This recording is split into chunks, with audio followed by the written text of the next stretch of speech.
The planet was quiet. Too quiet. Dark gray rocks stretched out for miles and thin red dust floated in the air. The wind didn't blow here. There were no birds, no trees, only silence. But that silence broke when the alien ship landed. It came, down like a shadow falling from the sky. A silver beast of a ship with long pointed wings and engines that didn't make a sound. The ground shook slightly as it touched the surface of the outlawed moon called Corval. Inside the ship, soldiers of the Zalari Dominion prepared to step out. Tall, thin beings with smooth silver skin and glowing green eyes.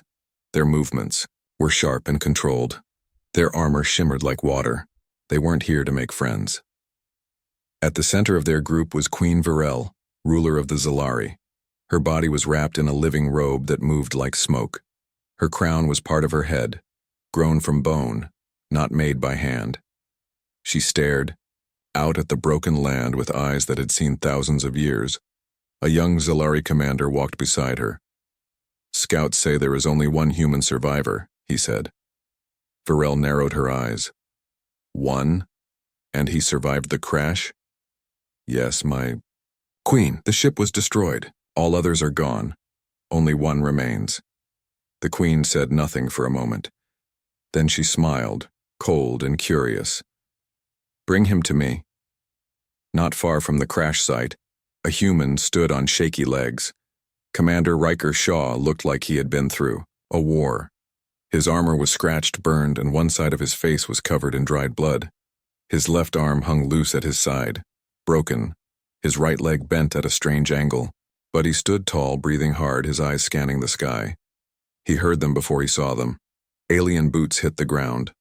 Light footsteps, too many. He turned and saw them coming over the hill. A dozen Zalari warriors, all pointing strange weapons at him. Riker smiled. Not because he was safe, but because it wasn't over yet. He picked up a metal rod from the ground. It wasn't a weapon, just a piece of the ship's frame. It would do. The Zalari shouted something in their language. Riker didn't care. He took a step forward, then another. His broken leg wobbled, but he forced it to stay straight. The lead Zalari raised his weapon. "Human, surrender." Riker tilted his head. "You first." They fired. Bright green beams shot toward him. He rolled to the side. Not fast, but fast enough. Pain shot through his body. He gritted his teeth and charged forward. He slammed the metal rod into the lead alien's chest. Sparks flew. The alien dropped. Two more came at him. Riker kicked, one in the knee, and swung wildly at the other. It wasn't pretty, it wasn't clean. But it was a fight, and humans were good at fighting. Still, there were too many.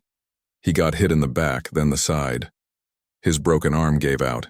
He dropped the rod. They pinned him down. Riker laughed, a broken, tired laugh. "Took all of you, just for one guy?" The soldiers looked confused. What kind of creature laughs during capture? Later, Riker woke up in a cold, glowing room. He was strapped to a strange chair. Metal arms held him in place. Strange lights blinked around him. Alien symbols hovered in the air like ghosts.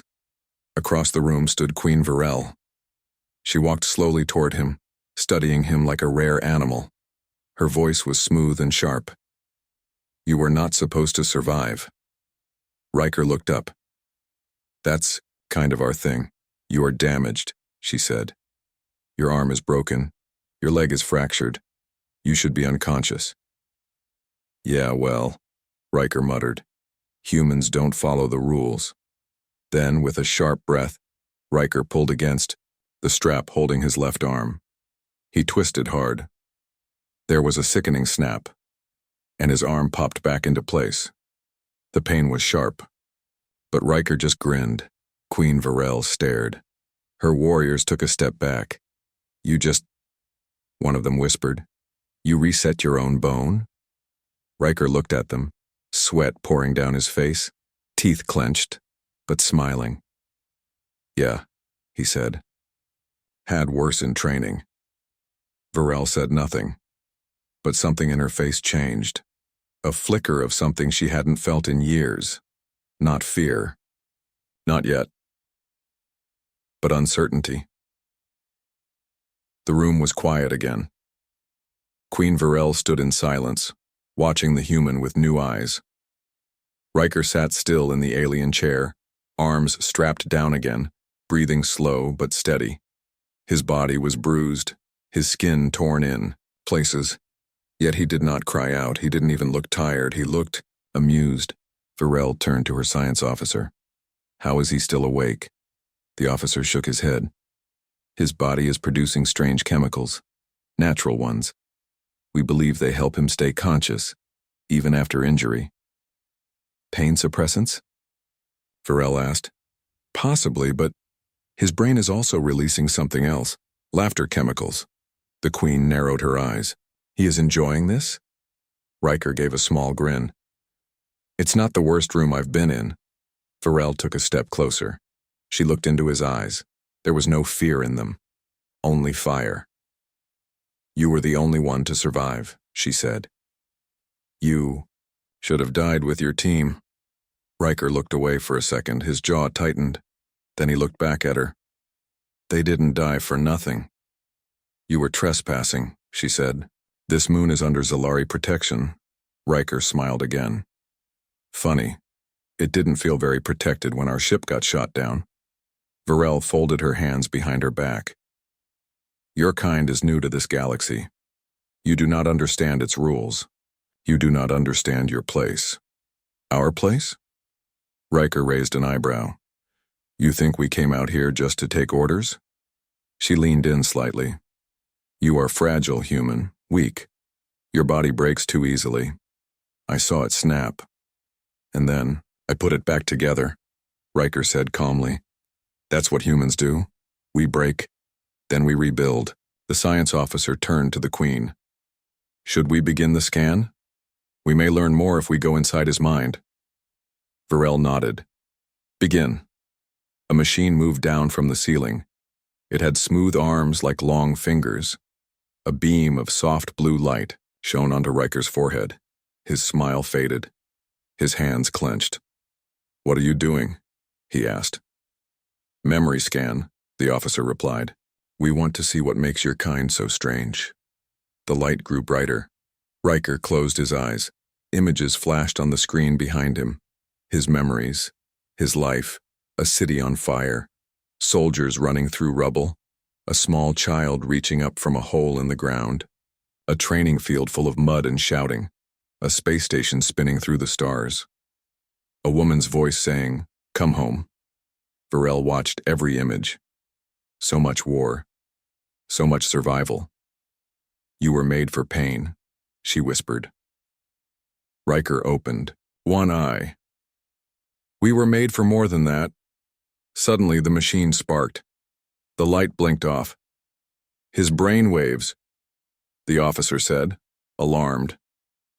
They're rejecting the scan. Smoke rose from the machine. Riker opened both eyes now. He looked straight at the Queen.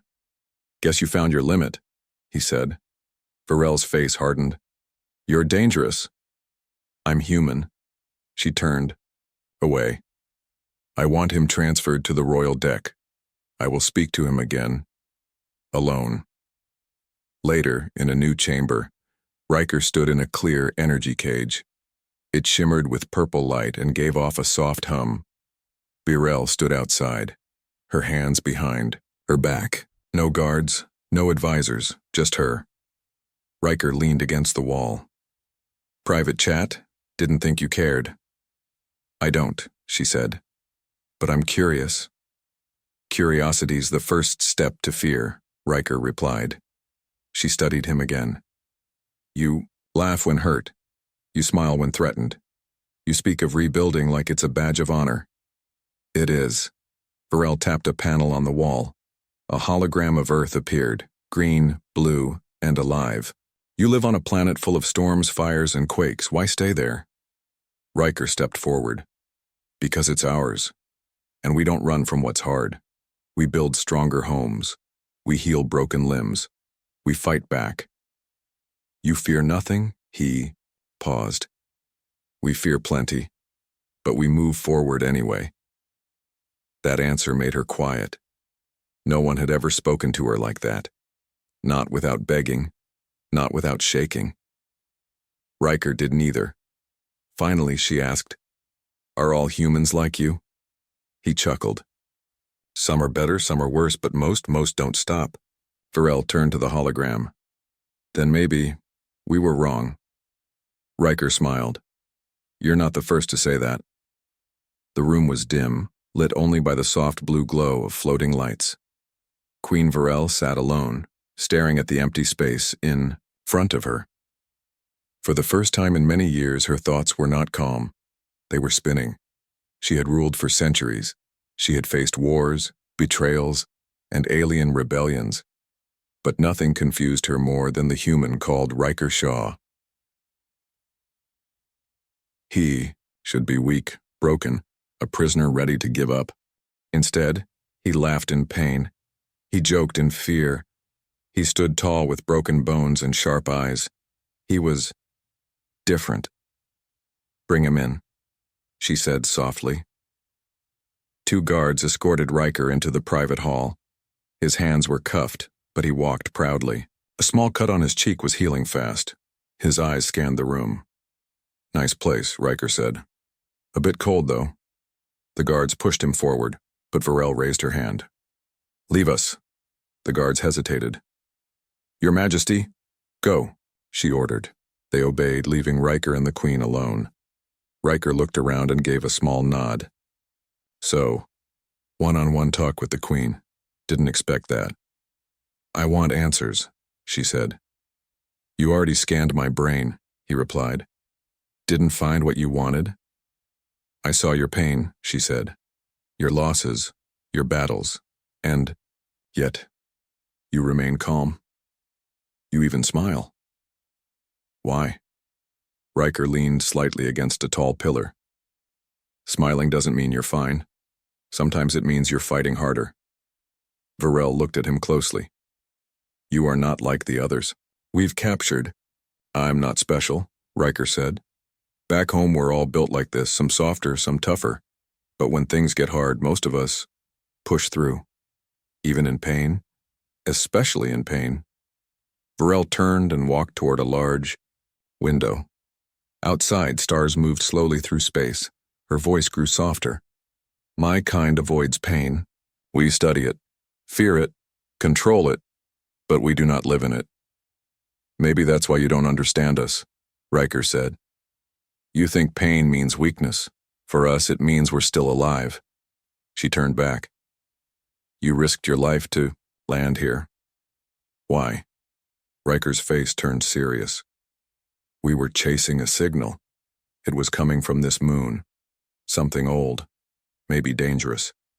We needed to know what it was." Varel narrowed her eyes. "You knew it was Zalari space. You came anyway." "Yes." "Why?" "Because humans don't ignore danger. We go looking for it. Sometimes it's the only way to survive." She studied him in silence. Then she asked, "What would your people do if I killed you?" Riker smiled. "Probably send more."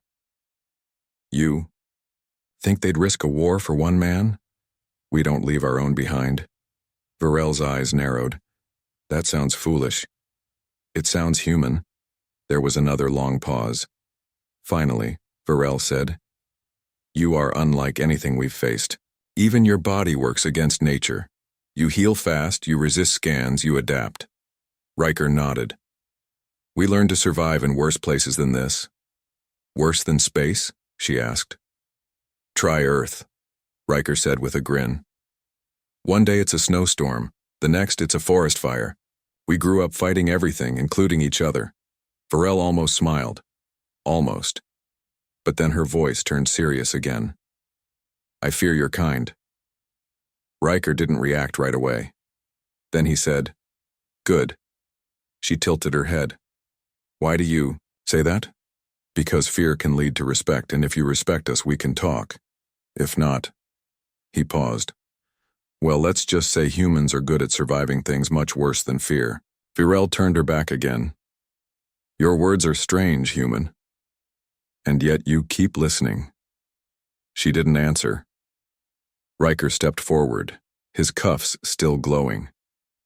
You think you've seen war, Queen Varel, but you haven't seen humans when they're protecting what they love. You've seen one man with broken bones. Imagine 1,000 with nothing to lose. Her silence was her only answer. I didn't come to fight you, he added, but I won't back down either. That's the difference between us. You rule with fear. We rise with hope. She looked at him once more, her face unreadable. I will think on your words. Riker gave a small nod. You do that. She pressed a button on her arm. The cuffs around Riker's wrists opened with a hiss. His arms dropped slightly, sore but free. Rest, she said. You may need your strength soon. Riker raised an eyebrow. For what? Queen Varel turned away again, looking out at the stars. The humans are coming. The next morning on the Zalari moon was colder than before. The red dust outside moved gently, almost like it was waiting for something. Inside the high tower of Queen Varel's palace, Riker sat alone in a room made of smooth black stone. The energy cage around him was gone. The door wasn't locked, but he knew better than to walk out. He sat on a simple bench, arms resting on his knees, eyes staring at the wall. His body still ached, but it was healing. His broken bones had settled. His mind was sharp. Suddenly the wall in front of him glowed. A large screen appeared, showing a familiar symbol, a blue circle with a white star, Earth Command. Riker stood up fast. That's not possible, he whispered. The image cleared. A woman's face appeared. Her name was Captain Alina Graves. Riker knew her well. She had trained with him, fought beside him, led his team once. Riker Shaw, she said firmly. If you're alive, listen carefully. He took a step closer, heart pounding. We picked up your distress beacon yesterday, Alina continued. We traced it to the Zalari moon, Korval. We're coming for you. ETA, 48 hours. Riker smiled wide. You did it, he whispered. You found me. But the message wasn't finished. We're sending 2 warships, Alina said. Not to attack, but to negotiate. Do not engage, stay alive, hold the line. Earth hasn't forgotten you.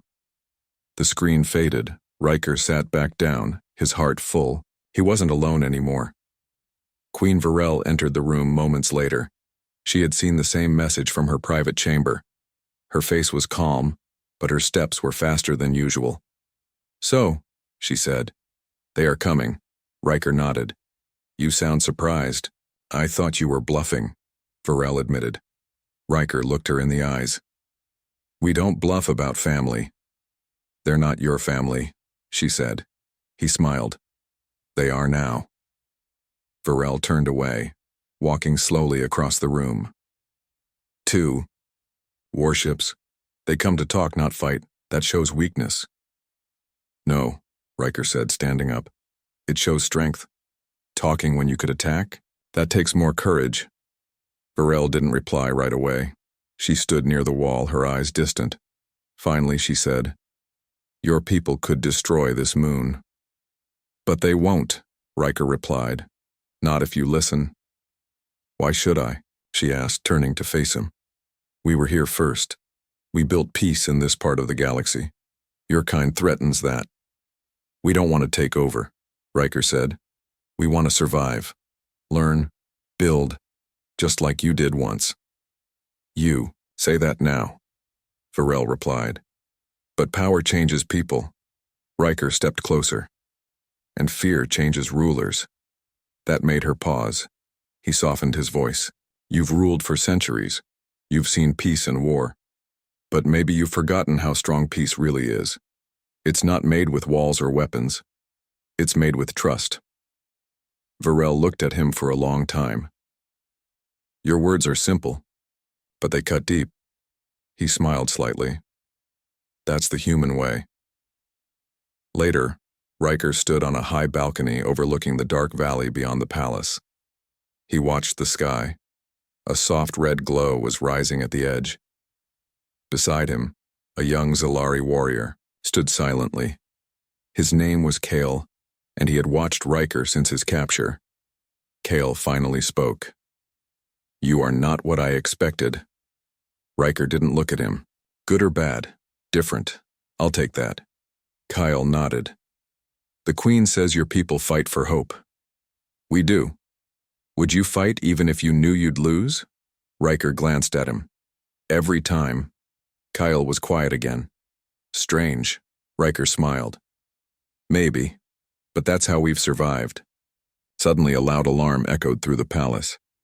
Both Riker and Kale turned toward the sound. The Queen's voice came through the speakers. "Unknown energy signatures approaching the moon. Prepare all defenses. This is not a drill." Riker's heart jumped. "They're here," he whispered. Kale looked unsure. "Will they attack?" Riker looked at the sky again. "Not if we give them a reason not to." Kale hesitated. "Then what do we do?" "We prepare to meet them. Together." Kale stared at the human. "You would stand beside us?" Riker nodded. "If your people listen, yes. I'm not here to destroy. I'm here to build something better."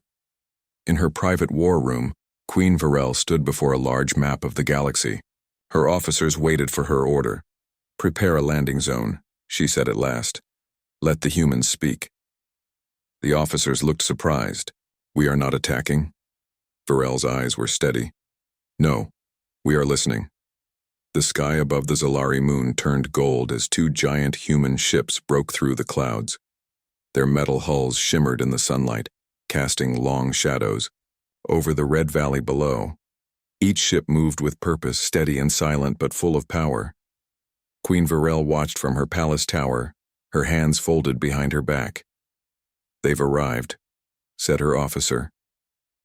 She nodded once. "Prepare the landing zone. Keep all weapons cold but ready." "And the human?" the officer asked. Varel glanced at the monitor. Riker was already suiting up in a clean uniform. His wounds were mostly healed now, his face calm. "Bring him," she said. Down on the landing platform, Riker stood beside Kale and two Zalari guards. The platform was wide, made of dark metal and marked with blue lights. He looked up as the first ship hovered above them. The engines hummed, softly. No guns pointed down, no threats. Just a quiet arrival. Then the ship opened. From the ramp walked Captain Alina Graves, tall, strong, and focused. She wore a white and gray command uniform with the Earth flag on her shoulder. She saw Riker and smiled. "You look like dirt, Riker," she said. He laughed. "You should have seen me yesterday." She walked up and hugged him tightly. "We thought you were gone." "I almost was," Riker said. "But I had interesting company." Alina turned to Queen Varel, who stepped forward with her guards. Their eyes met, leader to leader. "I am Queen Varel of the Zalari," she said. "This moon is under my protection." Alina nodded. "I am Captain Alina Graves of Earth's Alliance Fleet. We come in peace. And we come for our man." Varel raised an eyebrow. "He is not a prisoner anymore." Riker looked between them. "She's telling the truth." Alina's voice stayed calm. "Still, he's one of ours. If you hurt him—" "I didn't." Varel interrupted. "He showed us something rare, something powerful." Alina looked at Riker, then back at Varel. "Then maybe we have more in common than we thought." Inside the palace, a meeting room was prepared. The walls were clear, crystal, showing the sky above and the land below. The table in the center was wide, with chairs for both sides. Riker sat in the middle between Earth and Zalari. "This feels like history," he said. "It is," Varel replied. Alina leaned forward. "Let's speak clearly. Earth is expanding, not to conquer but to explore. We seek peace, trade, and connection. Not war." Varel nodded. "We believe in peace too. But we've seen new powers rise and destroy. We had to protect what we built." "And now?" Riker asked. Varel looked at him. "Now we wonder if maybe peace is better when shared." Alina tapped the table. Earth wants partnership, but we won't bow, and we won't be pushed back. Varel smiled slightly. Neither will we, which is why we must walk forward together. Silence filled the room.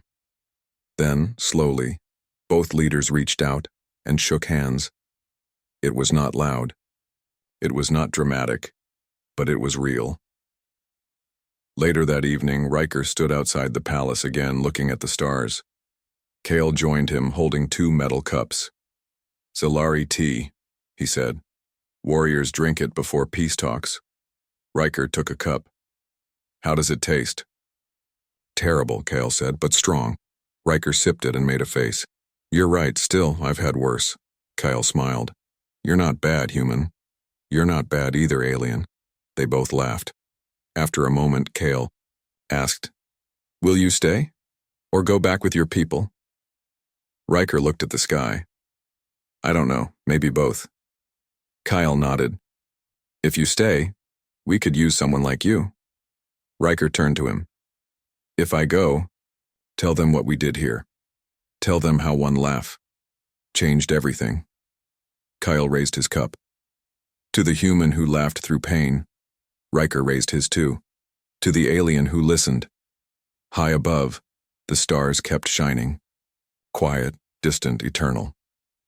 But below, on a dusty red moon, 2 great powers had taken their first step toward something new. Not war, not fear, but understanding. And it had started with one human who snapped his own bones back in place and laughed. Peace had just begun to grow on the red moon of Korval. The handshake between Captain Alina Graves and Queen Varel was still fresh in everyone's memory. For the first time in decades, 2 great species had spoken without weapons, guided by trust and by one human who refused to break. But peace is fragile. And in the darkness, someone was watching. Inside the palace, Riker walked down a quiet hall, with Kale beside him. Guards nodded as they passed. The mood was calm, but Riker felt something was off. The air was too still. The silence too sharp. "You feel it too?" Kale asked. Riker nodded. "Yeah. Like something's waiting to go wrong." Kale placed a hand on his energy blade. "The Queen said some Zalari leaders don't like this peace. They believe humans are a threat." "Let me guess," Riker said. "They think I'm proof." Kyle gave a small smile. "You do stand out." They reached the meeting chamber, where Queen Varel and Captain Alina were talking with their advisors. Riker entered quietly, taking a seat near the center. Varel looked up. "You're just in time. We were discussing the first human Zalari research station." Alina smiled. "We thought of calling it Station Dawn, New Beginnings." Riker liked the name. "Sounds hopeful." "Hope is dangerous," Varel said softly, "but powerful." Suddenly, a loud alarm echoed through the palace. Everyone froze. Varel's guard rushed in. "Explosion in the southern wing. Emergency defenses offline." Alina stood up. "Was anyone hurt?" "We don't know yet." Riker's eyes narrowed. "Sabotage?" The guard nodded. "Likely. We found a symbol burned into the floor near the blast, an old war mark from the Zalari resistance." Varel clenched her fists. "They were supposed to be gone." "They're not," Riker said, "and they're sending a message." Later that night, Riker stood on the edge of the destroyed wing. Metal walls were blackened. Smoke still curled up from the broken ground. No lives were lost, but the message was clear. Not all Zalari wanted peace. Kyle joined him, holding a small device. They used a cloaked charge. Only someone with palace access could have placed it. Riker frowned. "A traitor?" Kale nodded. "Or more than one." Behind them, Queen Varel arrived. She looked tired but focused. "We can't let this stop." "The talks," she said. "If we pause now, fear will win." Alina stepped beside her. "We won't pause. We'll find who did this. Together." Riker looked at them both. "They're trying to break what we've built. That means what we're doing is working." Varel gave a small nod. "Agreed, but we must move carefully. Trust takes time. Alina glanced at Riker. And sometimes one person can carry a bridge on their back. Riker smiled. My back's doing better, thanks. The next morning, a secret meeting was held deep under the palace. Only 5 people were there. Queen, Varel, Captain Alina, Riker, Kale, and one of Varel's oldest advisors, General Tovan. The resistance was quiet for years, Tovan said. We thought they had dissolved, but they've been hiding, waiting. They want a return to Zalari control, Varel added. They see humans as invaders. They're wrong, Alina said. They're afraid, Riker corrected, and fear turns people into enemies. Tovan nodded. They may strike again soon. We should prepare defenses. No, Varel said. We don't want to show fear. That would only feed them.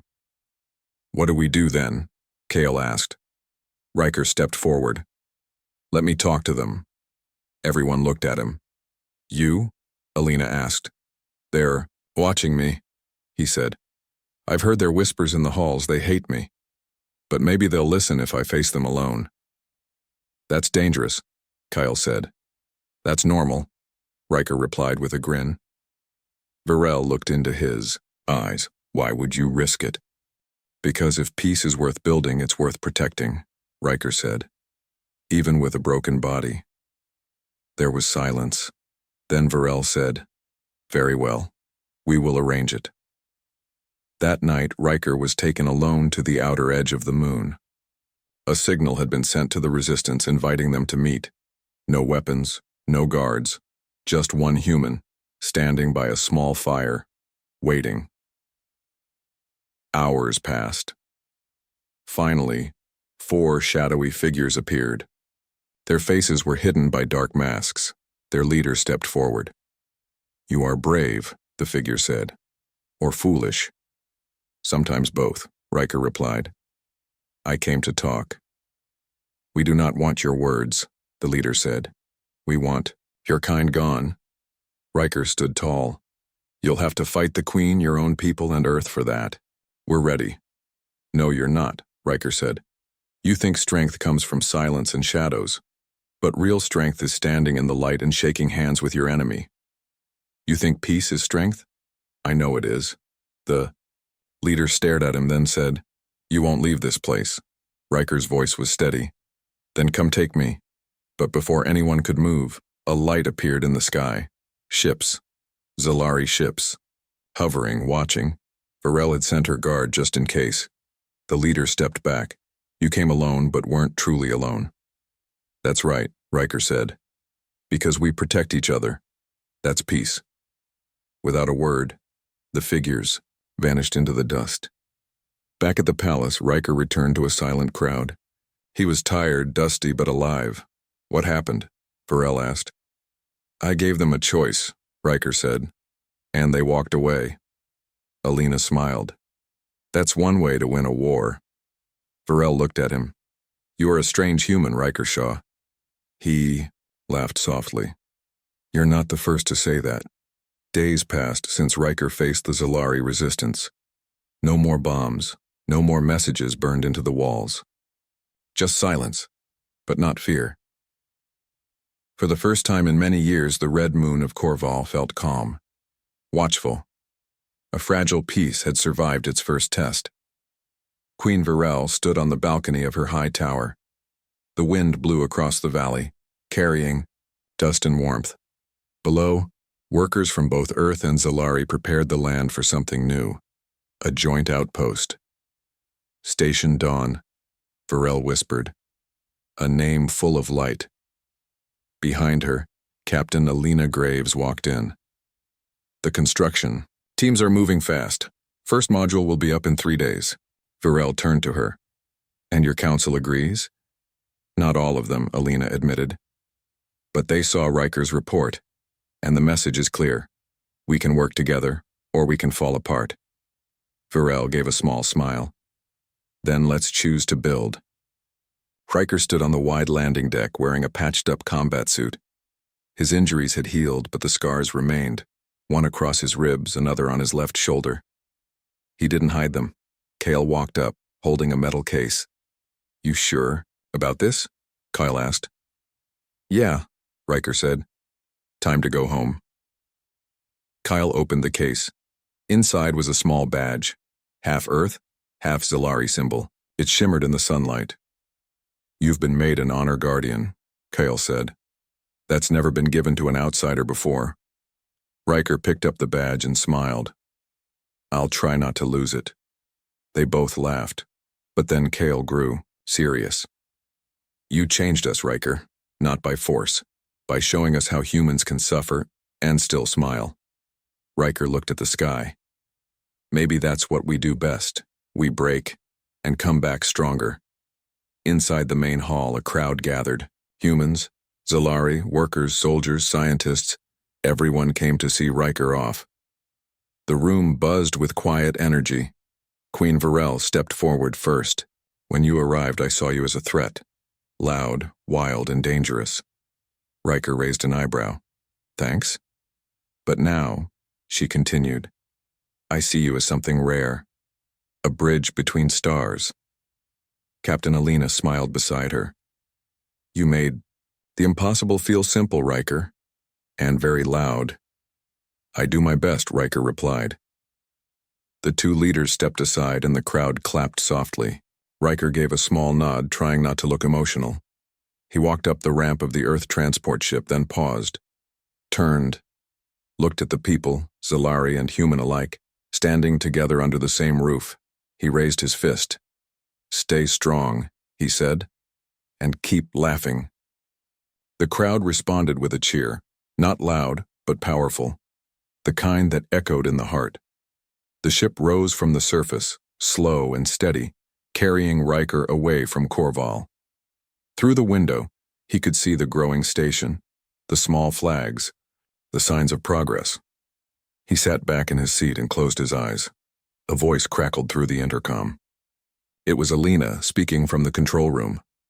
Riker, I've just got one question. Go ahead, he said. When you snapped your own bones back in place, were you actually laughing? Riker grinned. Like a madman. Alina chuckled. Figures. Weeks later, Earth celebrated the formal alliance with the Zalari. News channels played the moment Queen Varel and Captain Alina signed the Treaty of Dawn. But every speech, every document, mentioned one name, Riker Shaw, the man who refused to give up, the human who didn't need a weapon to win, the one who healed wounds with courage and a joke. On Korval, Kale stood near Station Dawn. The structure was almost complete. He placed a small metal plaque on the front wall. It read, "In honor of Riker Shaw, who stood between fear and hope and chose to smile." Kale stepped back, looked at the plaque, and said softly, "You better come visit." Far away back on Earth, Riker walked into a quiet room filled with new recruits, young, unsure, but full of dreams. They had heard his story. They had read his report. But now they saw the man in person. He looked around the room. Everyone wants to be the strongest, he said. But strength isn't always muscles or weapons. He tapped his chest. Sometimes it's laughing while your bones are broken. Sometimes it's trusting an alien who almost killed you. The room was silent. Riker smiled, and sometimes it's snapping your bones back in place in front of an alien queen and making her rethink her entire view of humanity. The room burst into laughter. Riker leaned forward. Now go out there, make peace louder than war. And somewhere, in the great silence of space, the stars watched, because even in the vast cold of the universe, one small voice can carry warmth. And sometimes that voice laughs.